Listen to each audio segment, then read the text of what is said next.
kasih untuk Bu Ria dan Pak Iskandar yang sudah memimpin kita. Mari sebelum kita mendengarkan materi, kita berdoa sekali lagi. Bapa di surga, terima kasih Tuhan memberi kami kesempatan untuk belajar sekali lagi tentang firman-Mu. Kami berdoa kiranya Roh Kudus sendiri yang bekerja melampaui keterbatasan dan kelemahan hamba-Mu. Kiranya anugerah-Mu mengalahkan keberdosaan hamba-Mu dan semua umat-Mu di sini. Biarkan kami mengalami perjumpaan pribadi dengan Engkau melalui firman-Mu. Kami bisa melihat keindahan Injil, kami bisa melihat kebesaran firman-Mu bagi kami. Terima kasih ya Tuhan. Berbicaralah, kami siap untuk mendengar di dalam nama Tuhan Yesus. Amin. Oke, sekali lagi shalom, salam sejahtera untuk kita semuanya. Saya bersyukur kepada Tuhan karena kita diberi kesempatan untuk belajar sekali lagi. Nah, ini adalah sesi yang kedua dari tema kita yang kita sudah sempat bahas yang lalu, yaitu Reading Genesis Through the Lens of the Gospel. Membaca kitab Kejadian melalui lensa Injil. Yang tidak ikut sesi pertama, jangan khawatir karena saya sudah memprediksi mungkin beberapa di antara kita tidak ikut, dan karena saya hamba Tuhan yang baik hati, maka saya menyediakan rangkumannya untuk kita ya dalam satu slide supaya kita ingat apa yang kita sudah pelajari yang lalu. Nah, di dalam pembahasan sesi sebelumnya, poin saya sebetulnya cuma dua saja.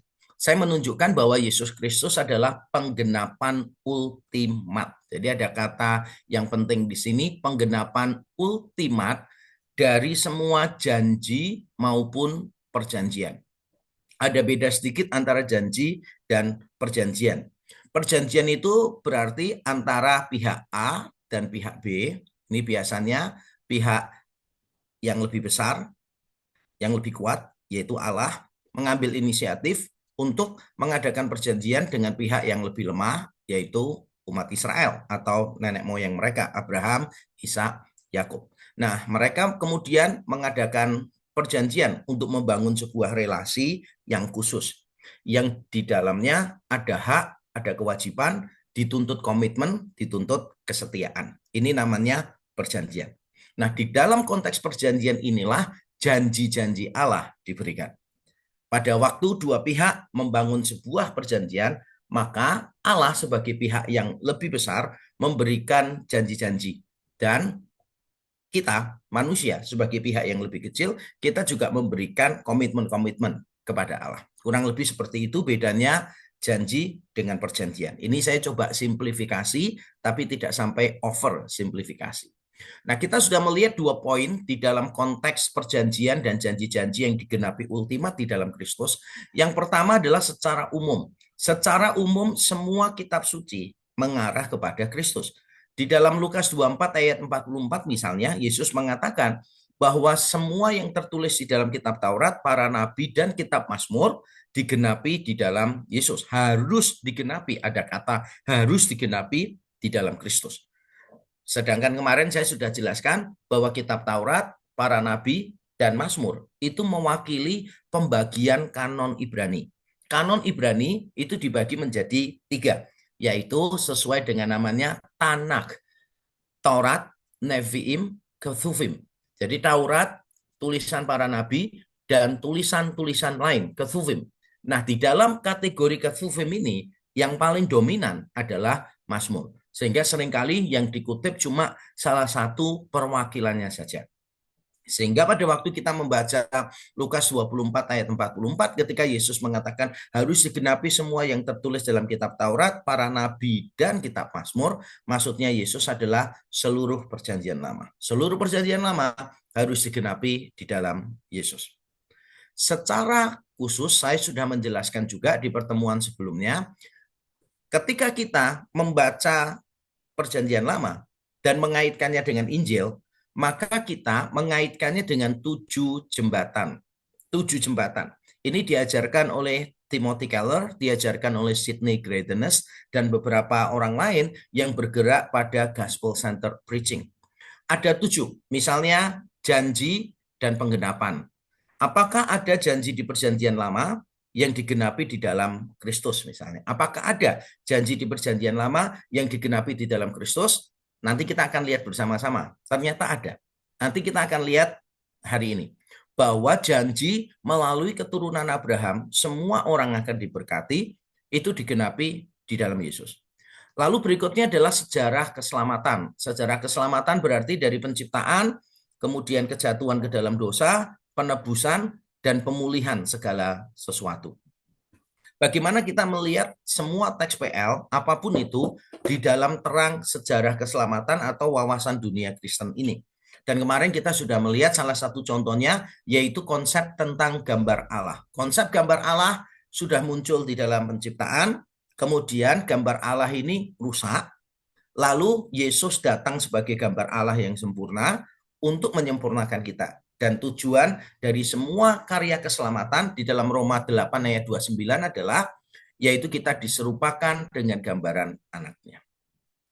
Jembatan yang ketiga adalah tipologi. Tipologi itu berarti benda, peristiwa, atau ritual tertentu di dalam perjanjian lama yang akhirnya digenapi di dalam Yesus Kristus. Misalnya, pada waktu Adam dan Hawa jatuh ke dalam dosa, mereka telanjang dan mereka dibuatkan pakaian dari kulit binatang untuk menutupi ketelanjangan mereka akibat dosa mereka. Dan di masa berikutnya, di zaman Musa, kita tahu bahwa korban penghapus dosa adalah binatang. Harus ada darah yang ditumpahkan. Dan di dalam perjanjian baru kita tahu Yesus adalah domba Paskah yang sempurna yang menghapus dosa kita semuanya. Ini namanya tipologi. Lalu ada tema membujur. Tema membujur itu berarti dari perjanjian lama, kejadian sampai wahyu, bagaimana sebuah tema itu berkembang, terus berkembang, dan akhirnya digenapi di dalam Yesus Kristus. Contoh misalnya adalah tentang Sabat. Pada hari ketujuh Allah beristirahat. Nah, mengapa Allah beristirahat? Bukan karena dia capek. Dia beristirahat bukan karena dia butuh istirahat. Bukan. Allah mengambil waktu Sabat untuk menikmati hasil karyanya. Dan kita tahu perkembangan tentang Sabat ini complicated, rumit, di dalam seluruh perjalanan bangsa Israel. Sampai pada akhirnya Yesus datang dan Yesus mengatakan, anak manusia adalah Tuhan atas hari Sabat. Berarti ada satu tema yang muncul dari kejadian, terus gitu, akhirnya mengacu kepada Yesus Kristus. Ini namanya tema membujur. Lalu ada rujukan. Rujukan ini mirip dengan janji penggenapan. Jadi mirip dengan nubuat, tapi ini bukan nubuat. Hanya dirujuk saja. Bahwa misalnya sebuah tokoh di perjanjian lama itu mirip dengan Yesus misalnya. Padahal bukan berarti tokoh itu adalah Yesus. Atau tokoh itu nanti digenapi di dalam Yesus. Bukan. Ya ini cuma rujukan. Atau misalnya ada kutipan tertentu di perjanjian lama yang dikaitkan dengan Yesus. Ini namanya rujukan. Lalu ada analogi. Analogi ini berarti ada peristiwa yang dikaitkan dengan peristiwa lain atau ada tokoh yang dikaitkan dengan Yesus. Contohnya analogi ini adalah Melkisedek dan Yesus. Nah, ini bisa diperdebatkan apakah Melkisedek itu tipologi ataukah Melkisedek itu cuma sekadar analogi. Nah, ini bisa diperdebatkan karena kalau menurut kitab Ibrani itu kelihatannya Melkisedek ini tipologi, bukan cuma analogi tetapi tipologi. Nah, yang kontras ini adalah dua peristiwa yang dikontraskan tapi beda atau dua tokoh yang dikontraskan. Misalnya kalau kita membaca Ahab untuk mendapatkan kebun anggur Nabot, dia mengambil nyawa Nabot. Nah, ini dikontraskan dengan Yesus, gembala yang baik yang memberikan nyawanya bagi kita, domba-dombanya. Itu namanya kontras. Atau misalnya Abraham menyerahkan anaknya, bapak menyerahkan anaknya. Ini analogi. Tapi ujungnya ternyata kontras. Karena pada waktu Abraham siap memberikan anaknya, dia tidak menyayangkan anaknya, ternyata Allah menyetop itu, menghentikan itu. Tapi Allah sendiri pada waktu sudah siap memberikan anaknya, dia tidak mencarikan pengganti untuk anaknya. Jadi dia tidak menyayangkan anaknya dan akhirnya benar-benar anaknya dipersembahkan. Berarti kisah Abraham mempersembahkan Ishak dengan Bapak mempersembahkan Yesus ada analogi sekaligus kontras. Ini adalah semua yang kita sudah pelajari di sesi sebelumnya. Nah, untuk hari ini kita akan membahas dari kutipan yang saya ambil dari David J. Klein, The Theme of the Pentateuch. Dan saya akan menerangkan dulu, Pentatuk ini maksudnya adalah Kejadian sampai Ulangan. Ada 5 kitab Musa, makanya disebutnya Penta, 5. Jadi Pentatuk merujuk kepada Kejadian sampai Ulangan. Dan di dalam buku yang sangat bagus ini, buku yang saya temukan, maksudnya saya baca, dan benar-benar saya berinteraksi dengan buku ini itu tahun 2000 ya, udah 25 tahun yang lalu, dan saya suka sekali dengan buku ini, mengubahkan cara pandang saya. Nah, di dalam buku ini, David J. A. Kleins, dia menjelaskan bahwa apa sih inti dari Kejadian sampai Ulangan? Intinya, temanya itu adalah penggenapan yang sebagian, penggenapan yang parsial. Tidak seluruhnya, yang parsial. Berarti ada bagian-bagian tertentu yang belum digenapi. Dan nanti itu akan digenapi di periode-periode selanjutnya, puncaknya, ultimatnya, digenapi di dalam Yesus. Jadi sekali lagi, seluruh Kejadian sampai Ulangan, termasuk Kejadian yang kita sedang pelajari, berisi tentang penggenapan yang parsial. Belum sepenuhnya digenapi pada masa Kejadian. Tetapi nanti di periode-periode berikutnya digenapi, dan puncaknya digenapi di dalam Yesus. Yesus adalah penggenapan ultimat dari apa yang dijanjikan di Kejadian, bahkan sampai di Ulangan. Ini nanti kita akan bahas lebih panjang lebar. Yang berikutnya adalah janji-janji ini berkaitan dengan inisiatif ilahi. Allah yang berinisiatif, bukan manusia. Janji-janji ini adalah Allah. Allah yang mengambil inisiatif untuk mengambil perjanjian ini, memberikan janji ini kepada nenek moyang Israel. Dan janji ini itu berkaitan dengan 3 hal.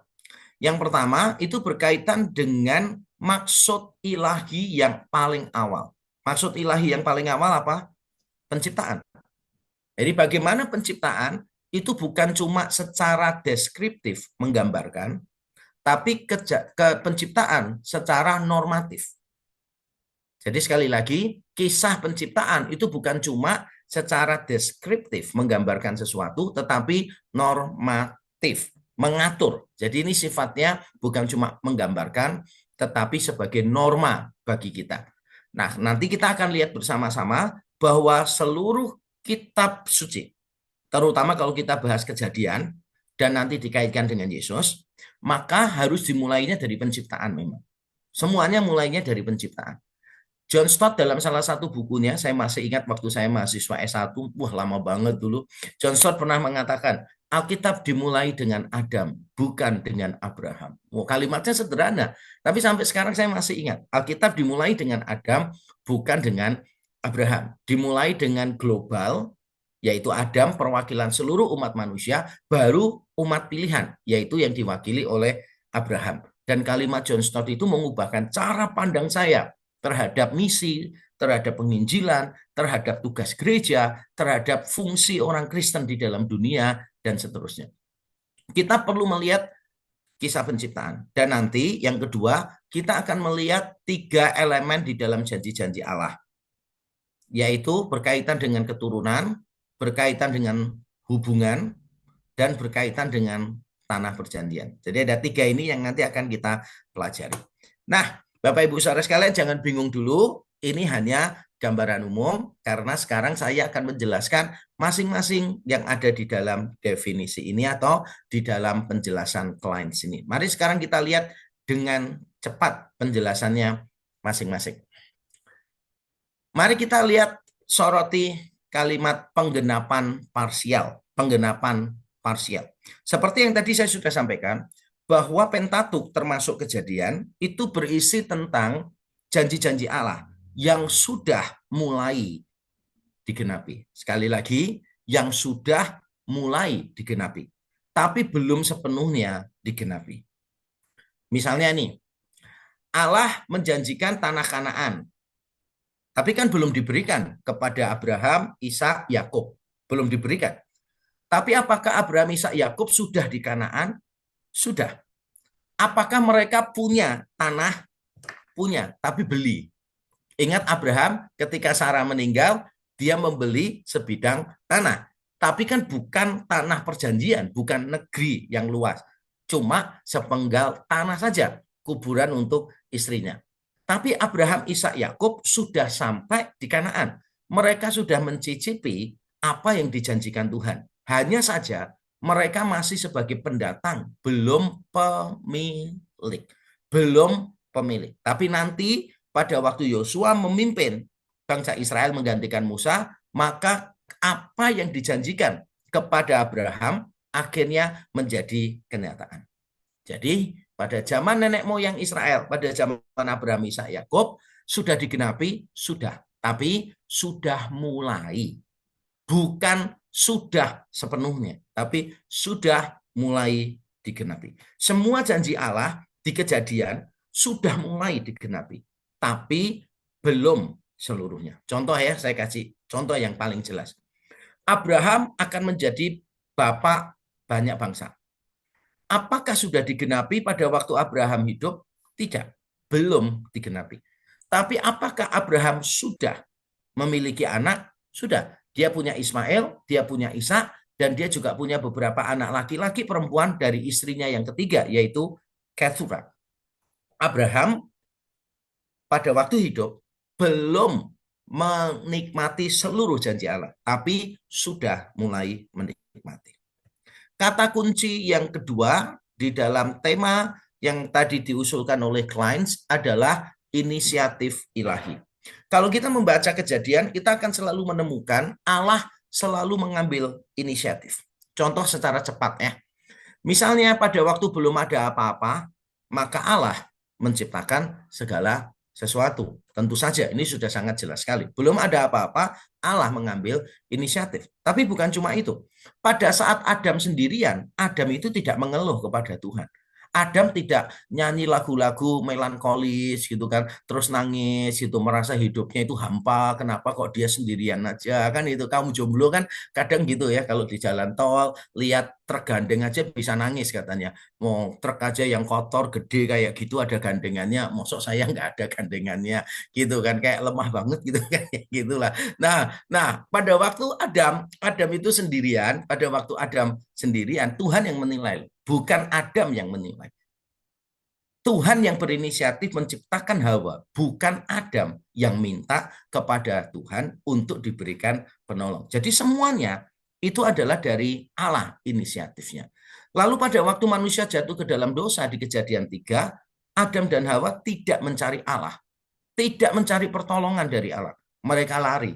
Tapi Tuhan sekali lagi yang mengambil inisiatif untuk mencari manusia. Bahkan Allah memberikan anugerah untuk Nuh di tengah dunia yang begitu rusak. Di Kejadian 6 ayat 8. Mengapa semua orang rusak, Nuh tidak? Jawabannya adalah karena Nuh mendapat kasih karunia di hadapan Tuhan. Selalu dari Kejadian sampai Ulangan, terutama saya fokus Kejadian, kita akan menemukan janji-janji Allah, perjanjian Allah, semua kebaikan Allah adalah inisiatif dari Allah, bukan dari manusia. Kata kunci berikutnya adalah rancangan awal. Rancangan sejak awal. Rancangan sejak awal seperti yang tadi saya katakan, kalau kita mau memahami Kejadian, memang kita harus memahaminya dari penciptaan. Tidak bisa tidak. Kita mau memahami semua Alkitab juga dari penciptaan. Tanpa penciptaan, Alkitab akan sulit untuk dipahami. Dalam pertemuan pertama saya sudah menjelaskan komparasi Kejadian dengan Wahyu. Secara khusus Taman Eden dan langit dan bumi yang baru, surga. Ada banyak kesamaan di antara dua hal ini. Sehingga kalau kita tidak memahami penciptaan, kita akan mengalami kesulitan untuk memahami yang lain-lain. Di dalam konteks penciptaan inilah ada dua yang penting.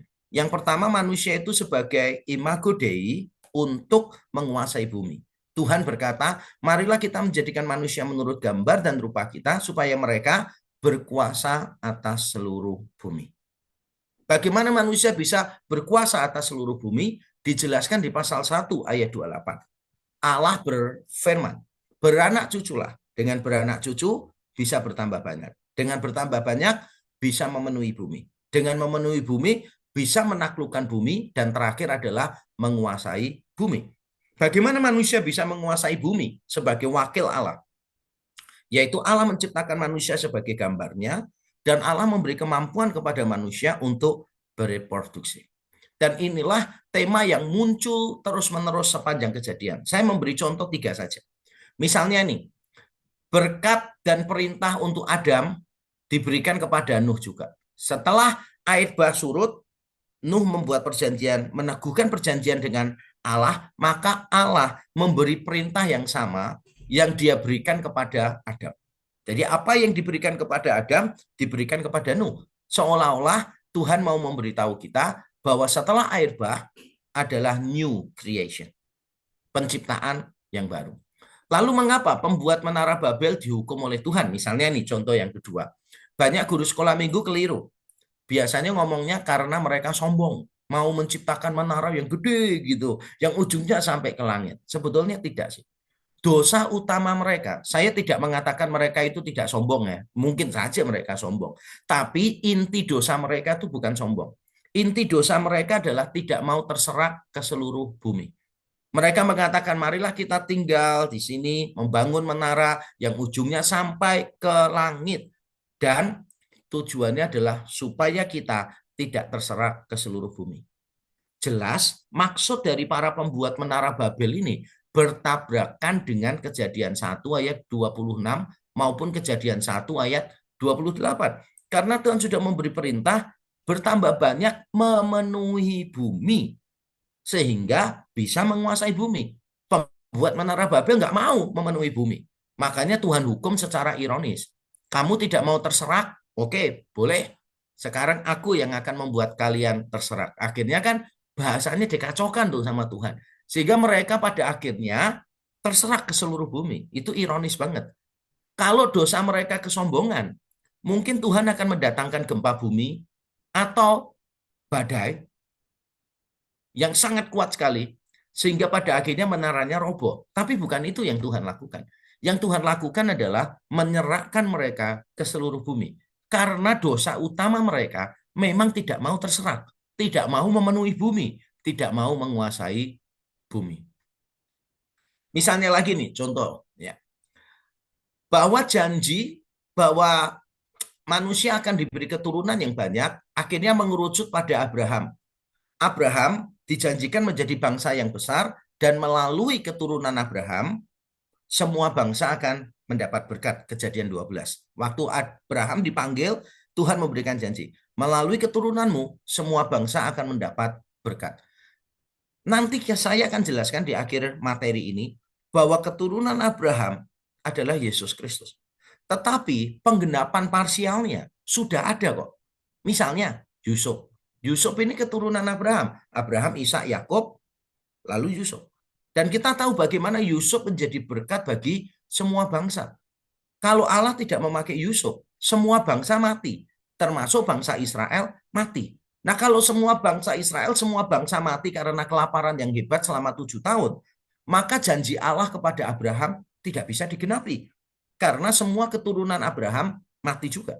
Tapi Allah membangkitkan Yusuf untuk menyelamatkan janji Allah kepada Abraham. Tapi bukan cuma menyelamatkan janji Allah kepada Abraham, tetapi juga untuk menjadi berkat bagi semua bangsa. Sehingga semua bangsa di dunia kuno tidak mengalami kematian. Ini yang dilakukan Allah melalui Yusuf. Dan nanti dalam penjelasan ultimat di akhir materi, kita akan melihat Yesus diberikan sebagai keturunan Abraham.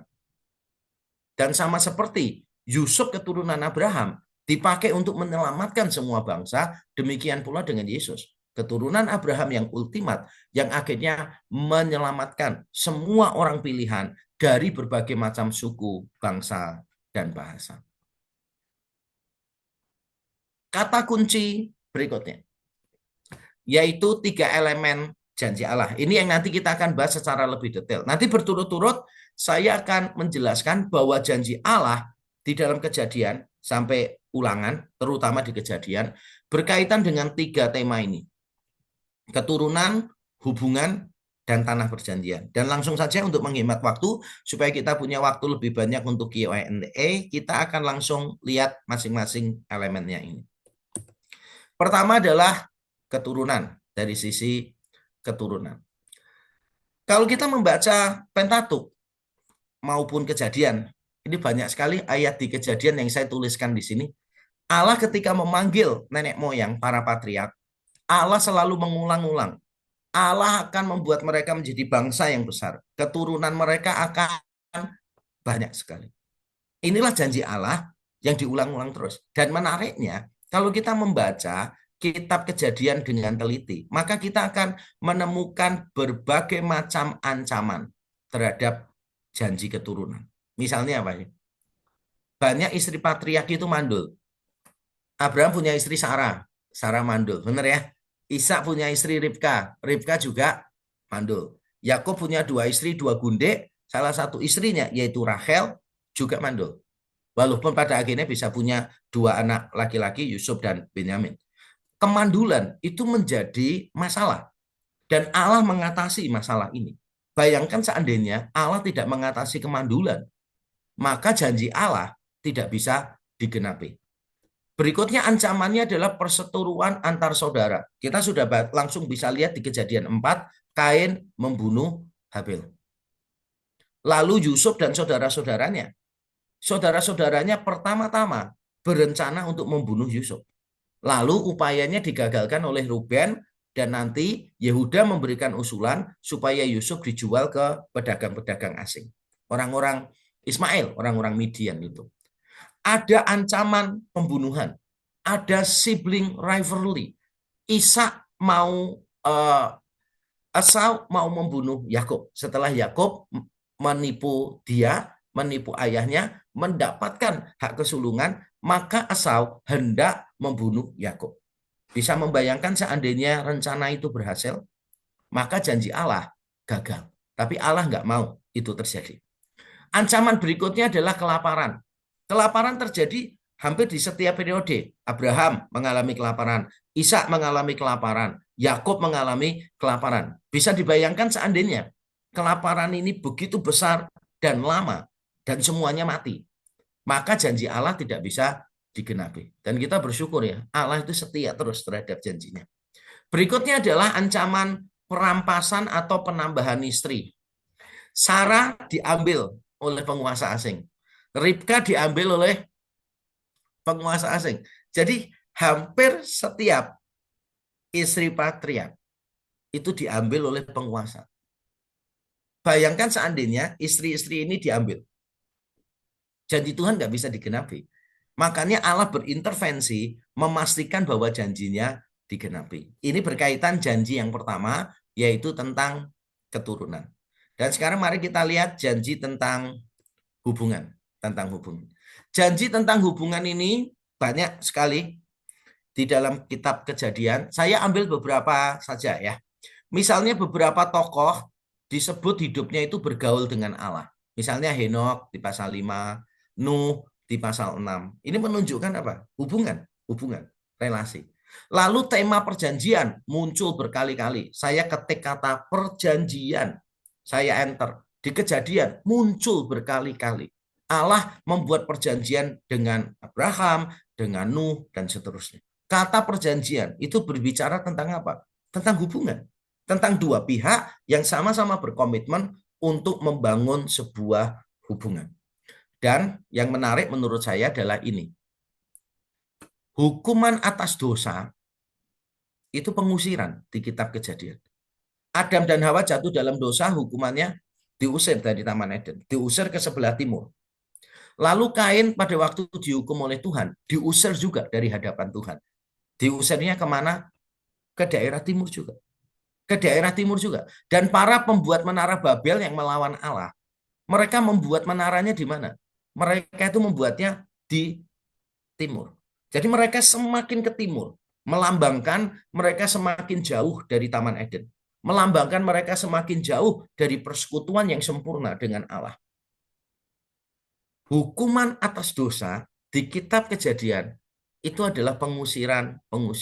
Semakin jauh, semakin jauh. Dan ini cocok karena memang tema yang dominan salah satunya adalah tentang hubungan. Karena Allah ingin membangun hubungan, maka ketika manusia berbuat dosa, maka yang terjadi adalah ada keterpisahan antara Allah dengan manusia. Elemen janji yang terakhir selain keturunan dan hubungan adalah tanah perjanjian. Tanah perjanjian ini berkali-kali lah Tuhan memberikan janji kepada Abraham, Ishak, Yakub bahwa aku akan memberikan negeri ini kepadamu.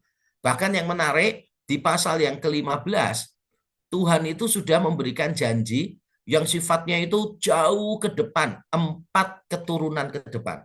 Tuhan janji kepada Abraham bahwa nanti keturunanmu setelah keturunan yang keempat nanti akan dibawa keluar dari perbudakan, dari negeri asing untuk menduduki tanah perjanjian. Apakah kebetulan kalau kitab Kejadian juga mencatat larangan mengambil istri dari perempuan Kanaan? Tidak kebetulan. Kalau kita melihat Abraham mengutus hambanya mencarikan istri untuk Ishak, dilarang mengambil istri dari perempuan Kanaan. Dan kita tahu pada waktu Esau mengambil istri dari perempuan-perempuan Kanaan, itu menyakitkan hati Ishak maupun Ribka. Ada larangan untuk menikahi perempuan Kanaan. Mengapa? Karena Tuhan dari awal memang sudah berjanji memberikan negeri Kanaan. Kalau mereka saling kawin campur dengan perempuan di sana, akhirnya mereka menduduki negeri Kanaan. Tapi bukan sebagai pemberian dari Tuhan, tapi sebagai upaya manusia, usaha manusia melalui perkawinan. Dan Tuhan sudah berjanji memberikan tanah Kanaan, sehingga penduduk Kanaan akan dihalau karena keberdosaan mereka. Maka penduduk Kanaan, orang-orang Amori ini di Kejadian 15, nanti akan dihalau oleh Tuhan dari negeri mereka. Dan bangsa Israel bisa menduduki Kanaan. Nah, bayangkan seandainya orang-orang Israel kawin campur dengan perempuan-perempuan Kanaan, janji itu nggak mungkin bisa digenapi. Nah, yang menarik juga menurut saya adalah pada saat Yakub di Mesir dan dia sudah sadar dia mau mati, dia berpesan, nanti tulang-tulangku tolong dibawa pulang ya ke Kanaan. Karena aku tidak mau dikubur di sini. Ternyata kalimat yang sama diucapkan oleh Yusuf. Yusuf juga berpesan kepada keluarga besarnya, nanti kalau dia mati, tulang-tulangnya dibawa ke tanah Kanaan, bukan dikuburkan di Mesir. Itulah sebabnya Yakub, mayat Yakub maupun jenazah Yusuf, jenazah 2 orang ini akhirnya dimumi gitu, dibalsam supaya awet, sehingga nanti pada saat bangsa Israel kembali ke tanah perjanjian, mereka bisa membawa jenazah Yakub dan Yusuf. Dan saya percaya anak-anak Yusuf yang lain juga pasti punya harapan yang sama. Mengapa kok mereka repot-repot? Ya kalau mati di Mesir, dikubur di Mesir lah gitu. Ternyata tidak, karena mereka sadar mereka itu nanti kembali ke tanah perjanjian. Ini adalah tema yang dominan sekali. 3 tema tentang keturunan, hubungan, dan tanah perjanjian. Nah, kita sudah melihat temanya menurut Kleins. Sekarang apa yang akan kita bahas di akhir pembahasan saya ini, yaitu saya akan memberikan contoh pembacaan kejadian dari lensa Injil. Saya langsung kasih contoh yang konkret ya, yang jelas tapi tidak detail.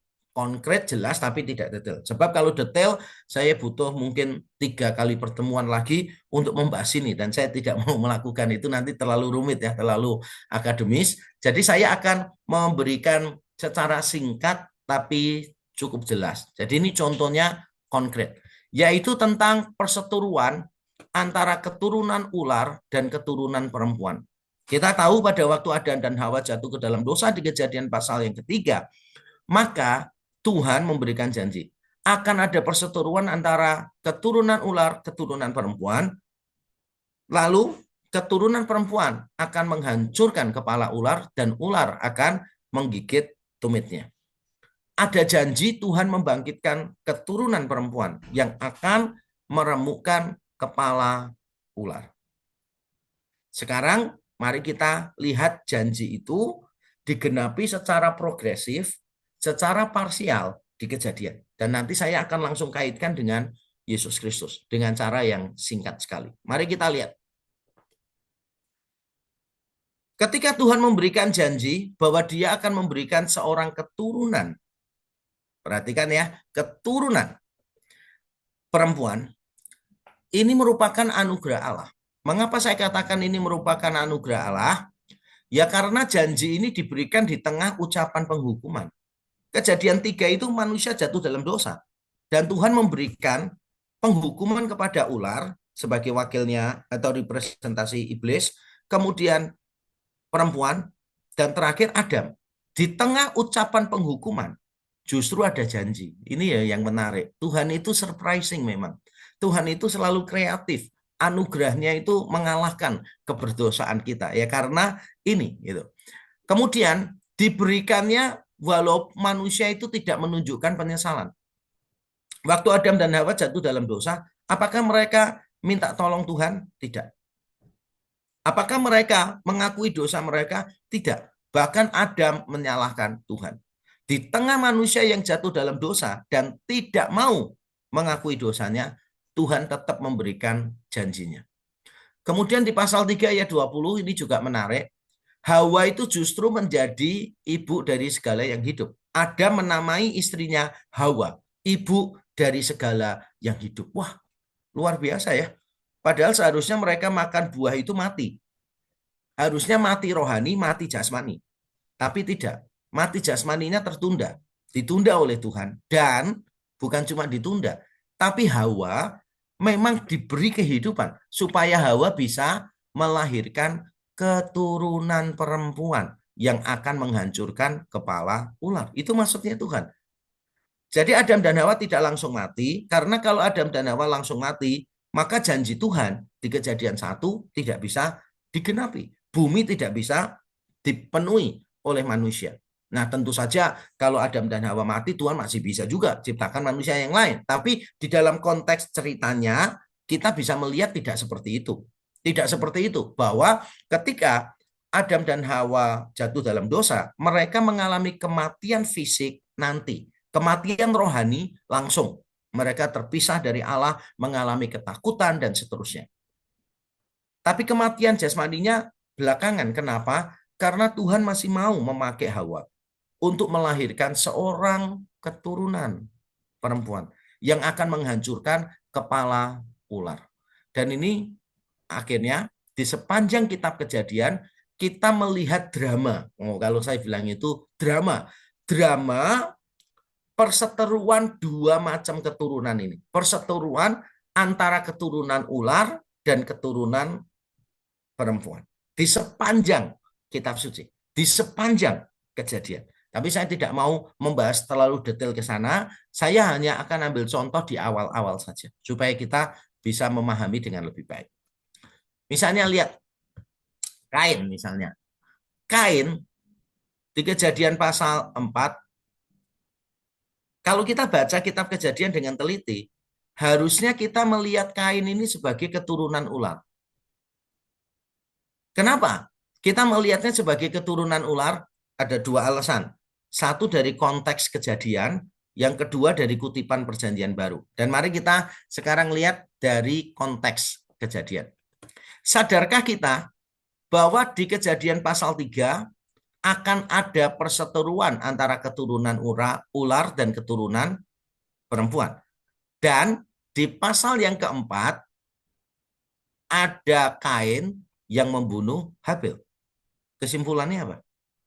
Kesimpulannya Kain ini keturunan ular. Dan ini semakin diperkuat dengan di pasal 4 ada silsilah Kain, dan di pasal yang kelima ada silsilah Set.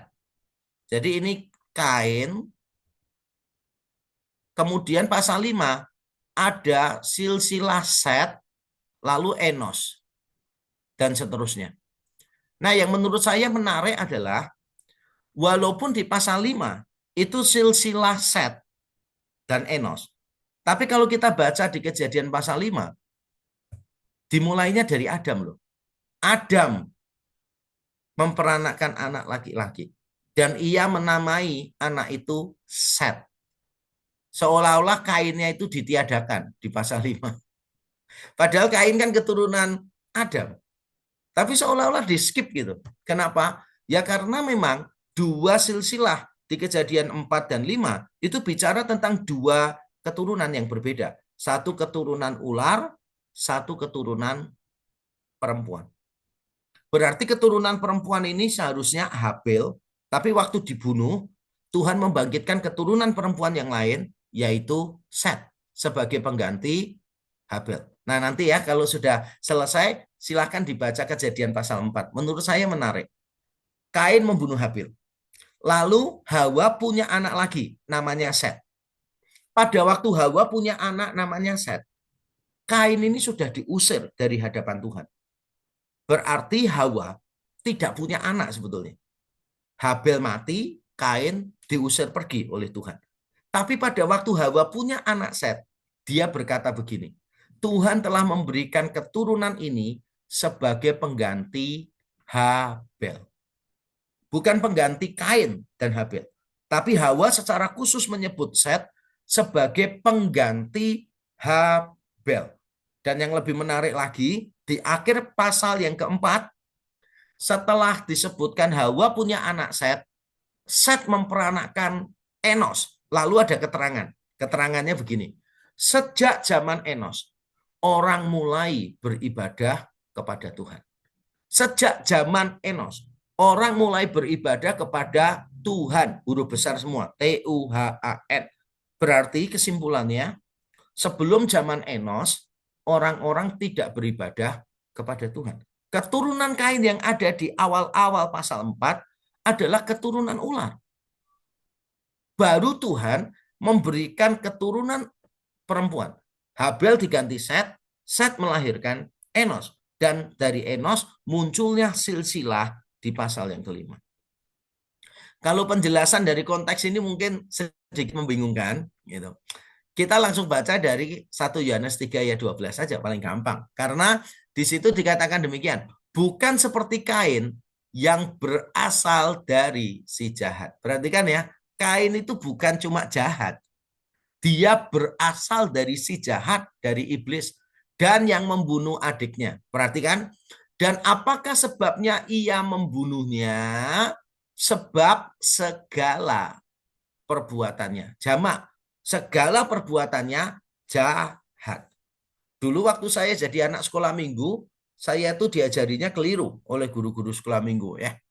Jadi diajarinya, kenapa Kain membunuh Habel? Karena Kain iri hati. Nah benar sih, itu benar. Tapi cuma separuh. Kalau kita berhenti di situ, kesannya begini, kesannya ya, kesannya. Kain ini orang baik, Habel ini orang baik. Terus sama-sama memberikan persembahan, Tuhan cuma terima yang Habel. Lalu Kain membunuh Habel. Guru sekolah minggu saya dulu ngajarkan, adik-adik tahu nggak dosa pertama yang dilakukan manusia apa? Wah gitu kan. Terus jawabannya gampang ya, makan buah yang dilarang. Tahu nggak dosa kedua yang dilakukan manusia? Terus jawabannya apa? Membunuh. Menurut saya salah sih. Kenapa? Karena sebelum Kain membunuh Habel, Alkitab mencatat segala perbuatan Kain jahat. Jadi Kain itu memang jahat karena berasal dari iblis, dari si jahat. Makanya segala perbuatannya jahat. Ketika dia memberikan persembahan, ya Tuhan tidak menerima.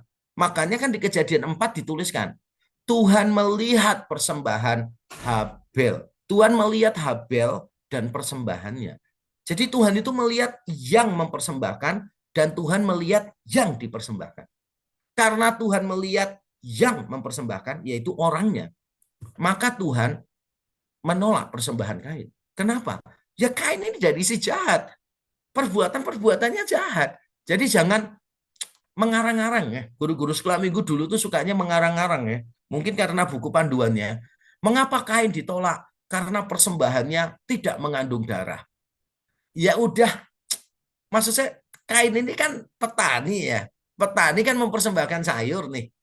Masa sayur ini terus kita berharap ada darahnya gitu? Ya enggak lah, kecuali Kain waktu motong jarinya kena pisau. Lah, berdarah. Terus Tuhan suka tuh kalau ada darahnya. Enggak sih.